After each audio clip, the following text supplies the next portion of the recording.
গতবারে আম, ওই যখন আমরা প্রতিফলন নিয়ে নানা কথা বলছিলাম, তখন একটা কথা ঠিক বলা হয়নি। সেটা হচ্ছে যে এই যে দুটো ছবি দেখা যাচ্ছে, তার ডান দিকের ছবিতে আমরা বলেছিলাম যে ওই নৌকোর দাঁড় এ যে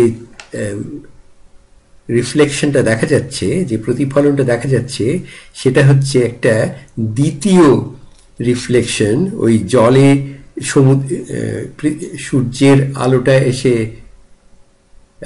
লেকে জলে পড়ে তারপরে সেই আলোটা কি ওই দাঁড়ে লেগে আমাদের চোখে ঢুকছে। সেটা ঠিক নয়। এটা তোমাদের মধ্যেই একজন এই ভুলটা দেখিয়ে দিয়েছ।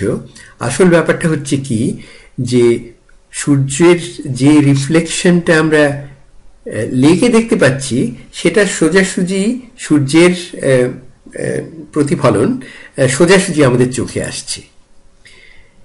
এবং ওই দাঁড়ের যে প্রতিফলনটা আমরা দেখতে পাচ্ছি সূর্যেরই, সেটাও কিন্তু সূর্য থেকে সোজা আলো আলো যেটা এসে পড়েছে সেই দাঁড়ে, সেখান থেকে আমাদের চোখে আসছে। ওটা কিন্তু লেকের রিফ্লেকশন নয়, ওটা হচ্ছে সোজাসুজি সূর্যের আলোর রিফ্লেকশন। একটু ভাবলেই বুঝতে পারবে যে কোথায় আমরা ভুলটা করেছিলাম। তো সেইটা ঠিক করে নেওয়ার জন্যে এটা আমরা আরম্ভ করছি এই বলে। আচ্ছা, আরেকটা ব্যাপার হচ্ছে যে ওই বাঁদিকের ছবিতেও আরেকবার পরিষ্কার করে বলা উচিত যে সূর্যের আলোটা যে এসে সেই পাহাড়ে এবং এই গাছগুলোতে পড়েছে, সেগুলো নানাভাবে বিচ্ছুরিত হচ্ছে বিভিন্ন দিকে। সেটাকেই ডিফিউজ রিফ্লেকশন আমরা বলছিলাম। তো তারই কিছু অংশ ওই ইয়েতে জলে পড়ে তা সেগুলো আবার সেখানে ওই জলটা আয়নার মতন কাজ করছে এবং সেটাই আমাদের চোখে পড়েছে। যাই হোক, আরেকটু এই প্রতিফলন নিয়ে কথা বলা যাক। যে একটা জিনিস, আরেকটা জিনিসও পরিষ্কার করা হয়নি। সেটা হচ্ছে যে এই যে আপেলটা দেখতে পাচ্ছ, সেটা একই বস্তুর মধ্যে এই আপেলটাতে ধরো দু রকমের প্রতিফলনই একই সঙ্গে দেখা যাচ্ছে। একটা হচ্ছে যে ওই ইতস্তত ছড়ানো প্রতিফলন দিয়েই আমরা ওই যে লাল রং করা অংশগুলো সেটা দেখতে পাচ্ছি, কারণ আপেল অন্য রংগুলো সব শুষে নিয়েছে যে আলোটা এসে পড়ছে, খালি লাল রংটাকে ফিরিয়ে দিচ্ছে বলে আমরা সেই লাল রংটি দেখতে পাচ্ছি। আর একটা জায়গা যেটা চকচক করছে, সেটা হচ্ছে যে ছবিতে মানে যে আপেলটা দেখছো, সেটা মোম দিয়ে চকচকে করা, এবং আপেলের মধ্যে আলোর উৎসটির উজ্জ্বল প্রতিফলন দেখা যাচ্ছে ওই মোম দিয়ে পালিশ করা জায়গাটি থেকে।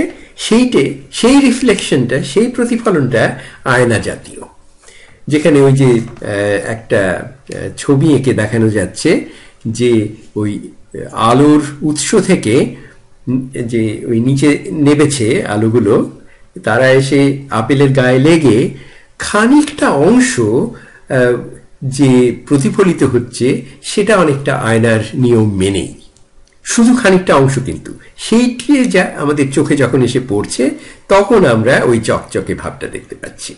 মানে ওই যে আলোর যে উৎসটার, সেটার খানিকটা আমরা বুঝতে পারছি, কিন্তু ভালো করে সোজা দেখতে পাচ্ছি না। কাজে এটাকে ঠিক আয়না বলা যায় না, এটা খানিকটা মাঝামাঝি অবস্থা, যেটা আমরা আগেও বলেছিলাম। আর অন্যান্য অংশগুলো, এটা আলোর যে আলোটা পড়ছে ওপর থেকে এসে, তার একটা অংশ এরকম ভাবে মানে প্রায় আয়নার মতন প্রতিফলিত হচ্ছে, আর বাকি অংশটা কিন্তু আবার সেই ডিফিউজ রিফ্লেকশনের মতোই নানা দিকে ছড়িয়ে গিয়েছে। এবারে আলোর রশ্মিগুলোকে মানে ওই যে দেখানো হচ্ছে কিভাবে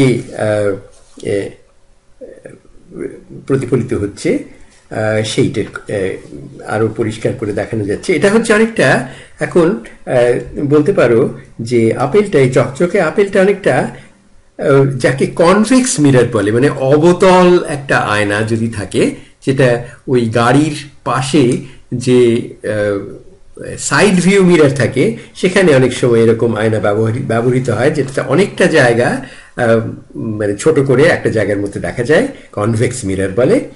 আচ্ছা, সেইটে আমাদের এই সাদা অংশটি খানিকটা সেই কনভেক্স মিররের মতোই ব্যাপার, যে ওই যে ডটেড লাইনগুলো যে দেখা যাচ্ছে সেগুলো ওখান থেকে বেরিয়েছে, আর বাকি অংশগুলি নানা দিকে ছড়িয়ে প্রতিফলিত হচ্ছে। আচ্ছা, অন্য একজন দর্শক যদি এই আপেলটিকে অন্য দিক থেকে দেখে, তাহলে অন্য একটি অংশের প্রতিফলনে সে অস্পষ্টভাবে উৎসটিকে দেখতে পাবে এবং বাকি অংশগুলোকে লাল দেখবে, কিন্তু তার যে প্রতিফলিত যে অংশটি দেখতে পাচ্ছে সেই রশ্মিগুলো কিন্তু আমি দেখতে পাচ্ছি না। আমাদের মানে অন্য দিক থেকে অন্য ভিউ পাবো। সেটা অবশ্য সবসময় সত্যি। যেরকম আমরা পাশাপাশি যখন দুজনে দাঁড়িয়ে যদি একটি রামধনুর দিকে তাকাই, ঠিক আমি যে রামধনুটা দেখছি তুমি কিন্তু ঠিক সেটা দেখছো না, কারণ যে রশ্মিগুলো তোমার চোখে এসে পৌঁছচ্ছে সেটা শুধু তোমারই। আচ্ছা, আরেকটা জিনিস, এই রিফ্লেকশন এবং রিফ্লেকশনের কথা যখন বলা হচ্ছে সেটা সংক্ষেপে বলে দেই। সেটা হচ্ছে চাঁদের মানে অমাবস্যার দিন দুই পরে যখন শুধু একটি সামান্য অংশে সূর্যের আলো পড়ছে, যেটা একটা একটা সরু নখের মতো দেখাচ্ছে, বাকি অংশটাও দেখবে চাঁদের বেশ দেখা যাচ্ছে। সেটা নিশ্চয়ই ওখানকার রাত্রির, কিন্তু ওটা সূর্যের আলো তারা পাচ্ছে না। তাহলে ওটা কি করে আমরা দেখতে পাচ্ছি?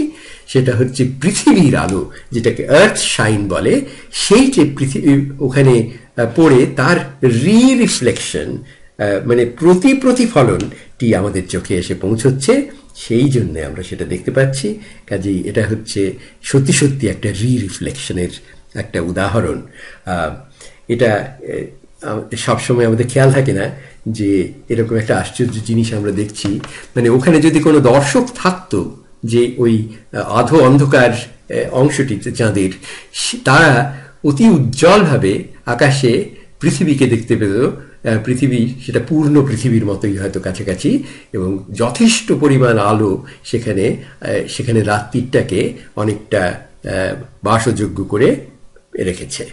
তো সেইটাই আমরা তার প্রতিচ্ছবি দেখতে পাচ্ছি।